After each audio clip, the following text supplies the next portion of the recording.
Romi, politisi P3, mengatakan bahwa hutang Anies Baswedan tidak hanya 50 miliar, namun demikian lebih 90 miliar rupiah. Dan Mas Anies ya, dan Bang Erwin Aksa yang kemudian bicarakan gitu. Nah ini utang piutang politik, game rule of the game dalam politik ini, Mas Romi gimana perspektif? Atau ada itu biasa? Saksian? Dan itu semakin mengkonfirmasi bahwa biaya politik itu tinggi ya. Biaya politik kalau kemudian Sandi di situ tercetak dan diakui dia menghutangi Mas Anies 50 miliar atau menghutangi majunya mereka dalam pilkada DKI 50 miliar. Saya cek ke Pak Sandi, bener itu bro, bukan 50, berapa? 95. Artinya biaya 95 miliar rupiah hutang Anies Baswedan kepada Sandiaga Uno waktu pilkada DKI 2017, dan itu belum dibayar hutang. Ya, kelihatannya Anies memang lihai untuk mengulur-ulur hutang dan mengatakan bahwa perjanjian hutang itu apabila kalah Anies harus membayar. Namun demikian apabila Anies menang maka biaya hutang tidak dibayarkan. Ya, pernyataan Anies seperti itu. Biaya politik memang mahal. Sekarang Anda bayangkan aja kalau menjadi gubernur sama wakil gubernur, uang 95 miliar kembali dari mana 5 tahun? Kalau nggak mereka korupsi. Dan itu terjadi di seluruh kabupaten di Indonesia. Maka wahai rakyat Indonesia yang menonton podcastnya Budi ini sama Ari, percayalah itu terjadi di semua pilkada. Begitu ya. Cuma masalahnya dengan pilkada langsung sekarang ini, bayangkan untuk Kabupaten Tanah Tidung di Kalimantan Utara, itu bahkan money politiknya satu amplop, satu suara, 1 juta. Mengerikan banget ya.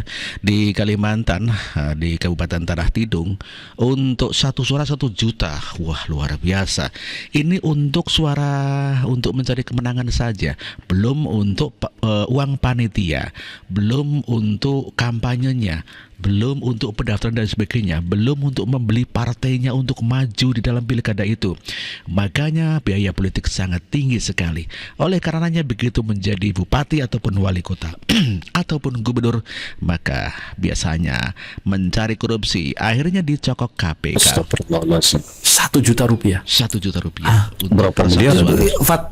Vote buyingnya segitu? Ya, saya tanya sama bupati yang menjabat di sana. Kebetulan saya pernah 1.000 gak Pak Yuta? Wah, 100.000, 1 juta rupiah. Coba bayangkan. 1 juta 1 suara, ini sungguh luar biasa. Otomatis akan ada calon bupati ataupun gubernur ataupun wali kota yang mau untuk mencari menang, maka akan menyebar uang lebih daripada 1 juta. Waduh, biaya tinggi. Luar biasa.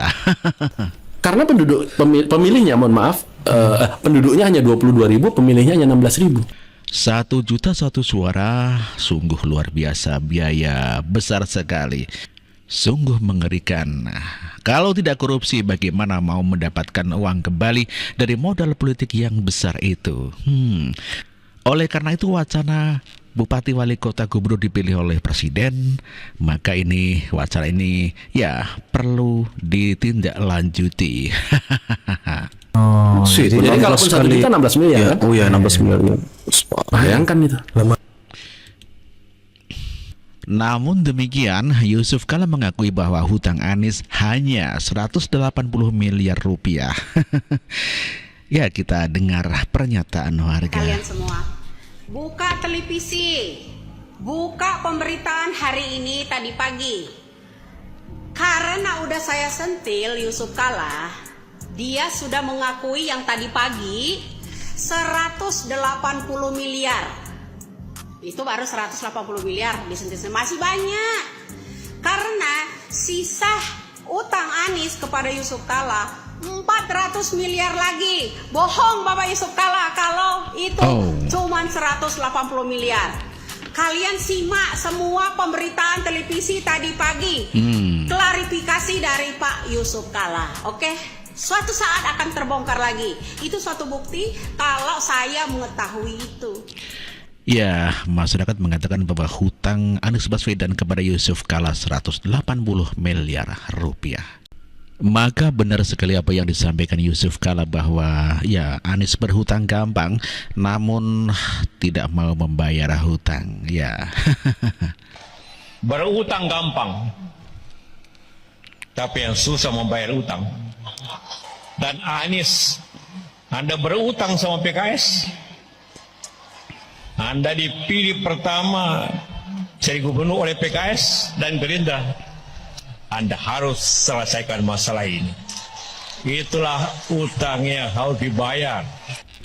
Itulah Yusuf Kala mengatakan bahwa Anies punya hutang dengan PKS dan utang harus dibayarkan oleh Anies Baswedan. Namun demikian Anies ngeles. Ya, perjanjian hutang dana kampanye Pilkada DKI 2017 diungkit lagi. Anies catut nama Erwin Aksa. Kelakuan Anies membahayakan negara. Erwin Aksa hanya membuat perjanjian dengan Sandi, tidak pernah membuat perjanjian dengan Anies. Karena itu, Erwin Aksa merasa namanya telah dicatut oleh Anies Baswedan. Saya dengan Pak Sandi itu bicara lisan, tidak pernah tertulis. Jadi ya lisan aja, karena kan kita itu sesama pengusaha itu kepercayaan, Gentleman agreement. Kayak kita, saya 70-30 kira-kira begitu. Nah, saya juga nggak tahu ini ada perjanjian ini. Nah, Abang belum komentar nih, Bang. Termasuk ini nama Abang disebut nih. Pak Sandiaga Uno mengetahui bahwa dana pinjaman maupun dana pinjaman 3 bukanlah untuk kepentingan pribadi saya, namun diperlukan sebagai dana kampanye Pilkada DKI 2017 karena dana yang dijanjikan oleh Bapak Aksa Mahmud dalam garis miring Erwin Aksa sebagai penjamin berdasarkan kesepakatan antara Bapak Aksa Mahmud dengan Partai Keadilan Sejahtera dan Partai Gerindra, yang mana saya tidak menghadiri pertemuan tersebut sampai saat keputusan itu juga belum tersedia. Artinya nama Abang disebut nih, Bang, sebagai penjamin juga nih, Bang. Ya, nah ternyata dan ini angkanya di sini berapa nih? 92 miliar. Abang waktu itu bilang 40 ya, Bang? Ya, 50. Nah, ini Abang diskon banyak juga, Bang. Kalau yang saya tahu kan ini, kan kalau ini kan saya keberatan dong, masa nama saya ditaruh di situ, dicatut. Aksa Mahmud garis miring Erwin Aksa. Iya. Padahal Abang membangunkan tadi tugas Abang kan. Itu kan saya. Bukan menjamin kan, menjamin. Nah, kalau menjamin kan tangan-tangan saya dibawa dong. Iya, oh iya. Ya dong, kalau kalah kan balikin siapa? Ini kan urusan berdua. Ya, memang licik Abah ya, begitu hutang. Ternyata hutangnya adalah 96 miliar dan Erwin Aksa dijadikan sebagai jaminan. Bukan Anies pribadi yang dijadikan jaminan, tetapi Erwin Aksa, keponakan Yusuf Kala. Parah. Anies Baswedan sungguh-sungguh parah. Dan Anies Baswedan mengatakan bila menang tidak bayar, tetapi kalau kalah akan membayar hutang-hutangnya. Kenapa kalau kalah malah bayar? Iya, kenapa? Kan kalau kalah bayar. Iya. Biasanya orang berpikir kalau menang bayar gitu. Iya, udah kalah bayar lagi. Aduh, itu kan lebih beban lagi. Ya, biar motivasinya lebih serius. Kalau kalah maka saya akan berada di luar pemerintahan. Oke. Maka di situ saya cari uang untuk mengembalikan. Mungkin saya bisnis, mungkin saya usaha apapun supaya mengembalikan. Saya di luar pemerintahan. Kalau saya menang, saya masuk pemerintahan, saya tidak cari uang di pemerintahan untuk membayar itu. Dan kalau tidak, saya harus ngumpulin uang bayar hutang. Dan bukankah ini yang menjebak kita selama ini? Betul. Dengan segala macam praktek-praktek fundraising untuk apa? Untuk biaya pilkada. Kemarin sebaliknya, bila kalah maka saya di luar pemerintahan, sah dong cari uang. Betul. Sah dong punya usaha. Betul. Tapi begitu menang, saya di pemerintahan malah tidak usah. Itulah ngelesnya Anies untuk tidak membayar hutang yang diberikan atau dihutangi oleh para. Itulah Anies Baswedan yang bisa ngeles untuk bayar hutang dengan alasan kalau menang tidak akan membayar hutang, namun demikian bila kalah akan mencari duit untuk membayar hutang. Ya, sungguh licik Anies Baswedan. Niat tidak untuk membayar hutang memang sudah diniatkan.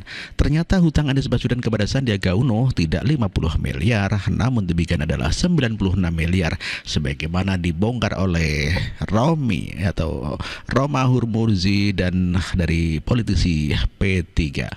pandai mengkritik hutang orang lain, tidak yang produktif. Namun demikian Anies tidak mau bayar hutang.